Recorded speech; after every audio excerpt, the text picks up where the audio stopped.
എന്താണ് ഈ പുലയും വാലായ്മയും? വെറുമൊരു അന്ധവിശ്വാസമോ? അതോ അതിന് പിന്നിൽ വല്ല ശാസ്ത്രീയ വശങ്ങളുമുണ്ടോ? ജനനത്തേക്കാൾ മരണത്തോടനുബന്ധിച്ചുള്ള അശുദ്ധിയെയാണ് നമ്മൾ പുല എന്ന് വിളിക്കുന്നത്. ഒരു മരണം നടന്നാൽ ആ കുടുംബാംഗങ്ങൾ 10 അല്ലെങ്കിൽ 11 ദിവസം മാറി നിൽക്കുന്നു.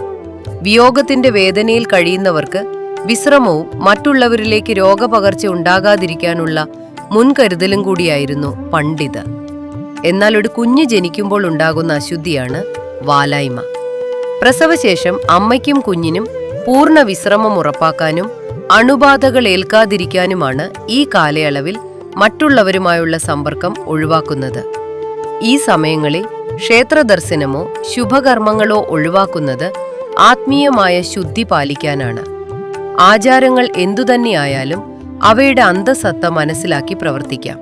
ഇതുപോലുള്ള കൂടുതൽ അറിവുകൾക്ക് ധർമ്മപദം സബ്സ്ക്രൈബ് ചെയ്യൂ.